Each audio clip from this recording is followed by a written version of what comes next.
Hey guys, welcome back to S2. I know it's been a minute since I've done a last YouTube video. Trust me, I'm working on it as hard as I can.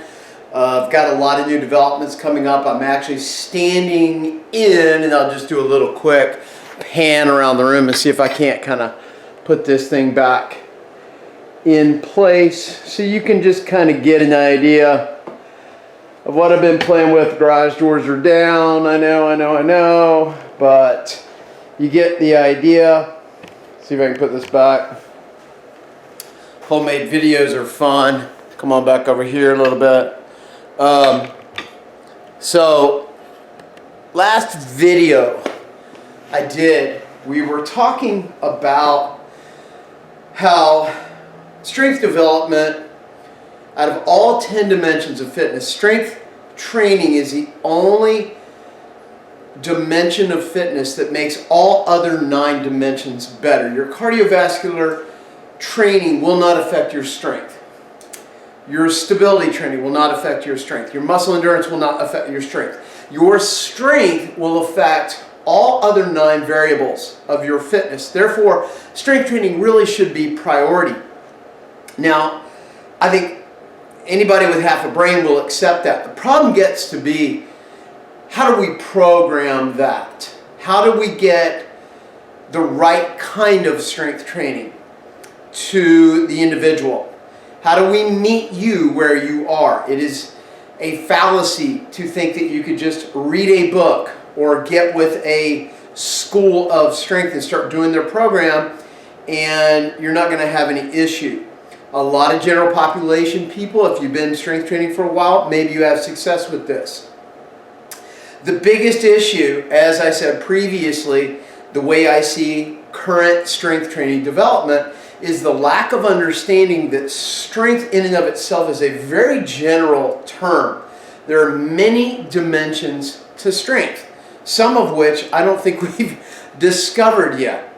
So the last video I did was describing all these variables of strength. Now, what is really cool to me that I love to geek out on when we're talking about programming, if we say strength training is the best way that we can train, and then we go a step further and look at all the variables of strength and then begin to put those variables into programming, some crazy magic shit starts to happen. This behind me is a program I'm personally going to run today. We'll put some clips in here so you guys can see it happening as I'm going through it. And I'm going to run a class today. So doing this exact same program. So I'm going to go through it. I'm going to try to explain the exercise choice, how I am creating the variable of strength that I'm looking for. And when we're done, we'll talk about the totality, the GPP, General Physical Preparedness, which we can never roll out because that is fitness.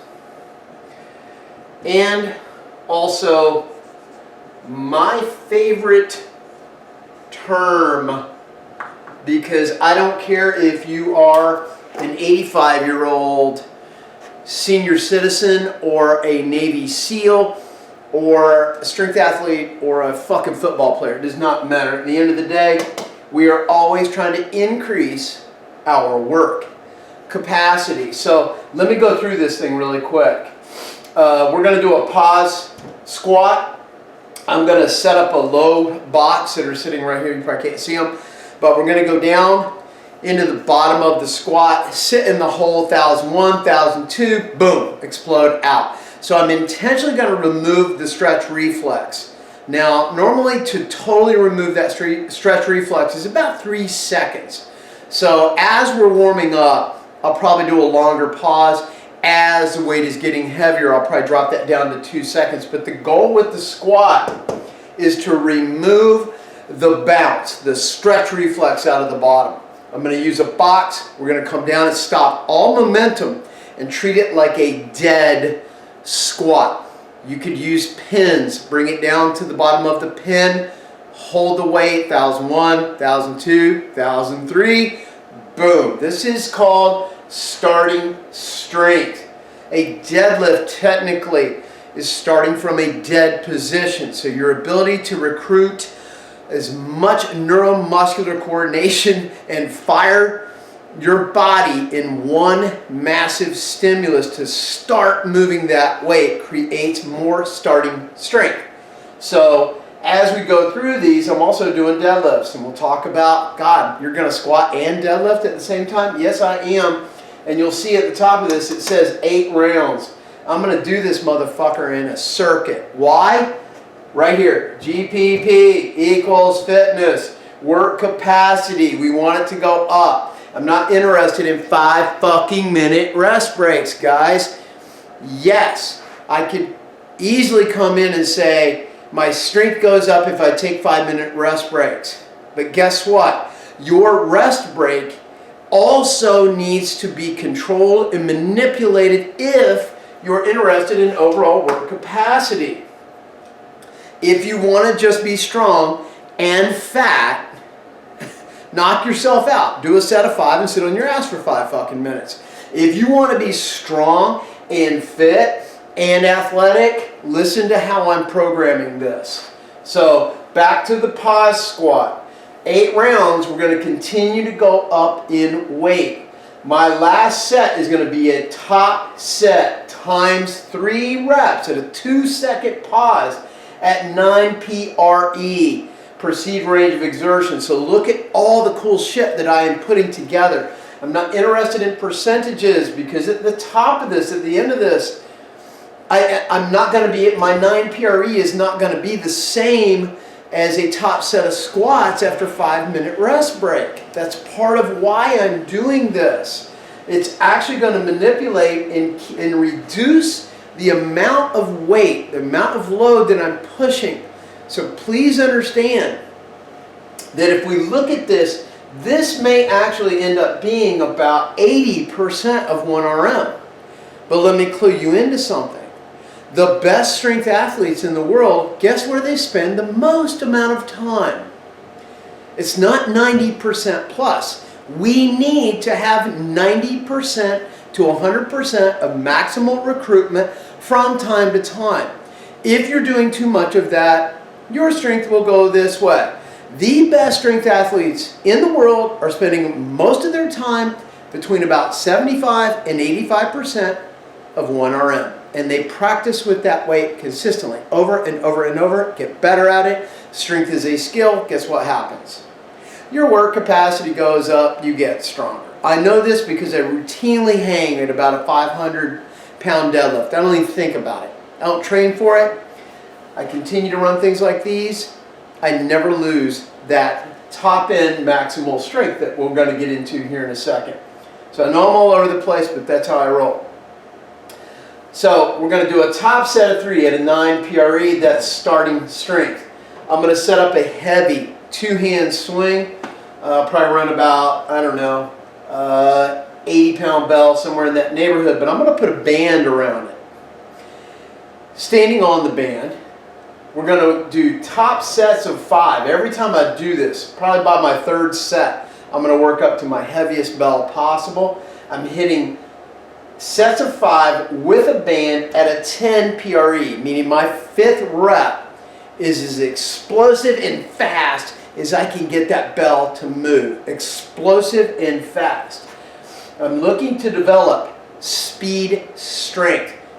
How quickly can I accelerate that weight and accelerate it through its entire range of motion?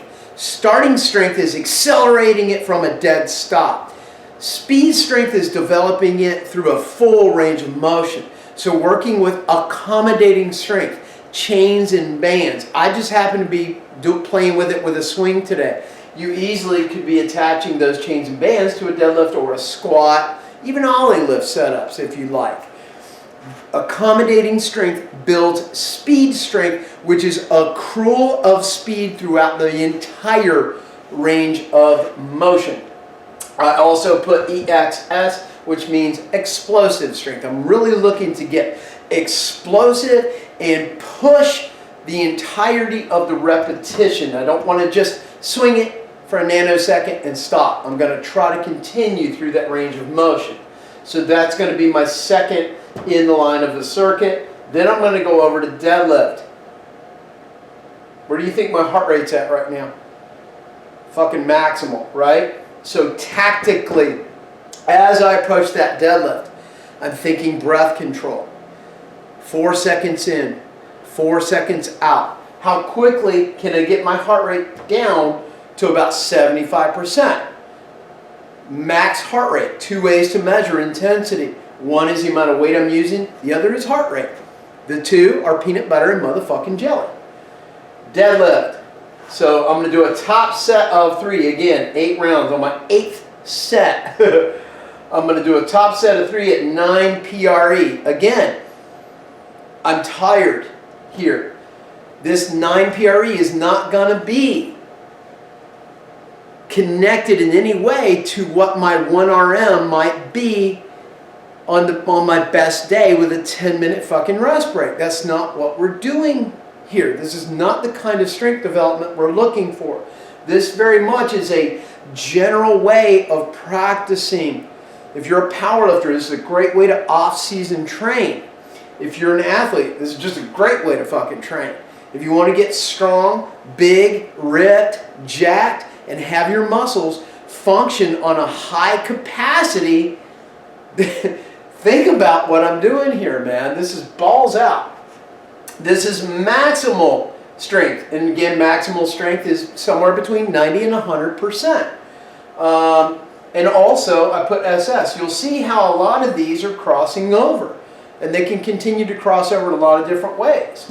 But again, deadlift has a lot to do with starting strength and also maximal strength. Remember, at the end of the day, we have this absolute strength in the background. That's your genetic capacity, your ability, the ability that you really never truly see. You never really know what's in there. Strength is a skill. It's not something that's happening over time. It's always in there. The more strong you get, the better at strength you are getting. The better your skill is. The more you're able to recruit neuromuscular coordination and move a certain weight, a certain amount of speed, a certain amount of reps. So strength is a skill. It is not something that is accruing over time. You're just getting better at it. And a lot of people think different. I don't really give a shit. From there, we're going to go to the sled. We're going to push it 100 feet back and forth, and that's going to be as hard and fast as we can do it. And we're measuring strength endurance, so important. Again, where do you think my heart rate is going to be over here? So this is really about moving a load over probably really over, I'm going to throw out maybe 15 seconds upwards, shy of a minute. Once we're crossing over into that minute, we're really moving. This is really a glycolytic energy system. It's still anaerobic threshold, but we're going something like a deadlift, which you might think of as ATP. CP is your creatine phosphate system, and that's more going to be down in here when we get into the pull-ups. Glycolytic is when you're crossing over and you're starting to use lactic acid for fuel. Your body is moving through all these. There's a lot of concepts that Pavel is talking about anti-glycolytic now because of all the nasty byproducts. That's great. Here's the problem. When we're talking about, especially when we're talking about combat sports, wrestling, boxing, MMA, if I am a tactical athlete, special forces, SWAT, anybody who thinks they might be in any kind of combative situation, guys, those tend to last more than 60 seconds. They are very short, they are very intense, they're somewhere between 60 seconds and upwards of 10 minutes. Think about what I'm doing here. This workout is going to take me about an hour, and it's going to be done in bouts, 5-round bouts. I'm going to follow it with a rest break. I'm going to do it for 8 rounds. So each one of these is probably going to take about 10 total minutes to burn through. What energy system am I in for the most part? Glycolytic. I'm pushing anaerobic threshold. Your aerobic capacity is scientifically proven to increase more from anaerobic training than steady state running on a fucking treadmill. So again, come back to what I'm doing. I'm affecting every single energy system. Anaerobic, aerobic. I'm hitting all these different levels of strength.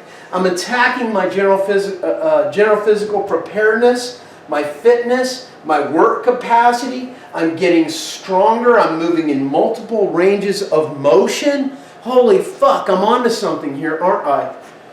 Last one, dead hang, pull up. I challenge most people to be able to do one.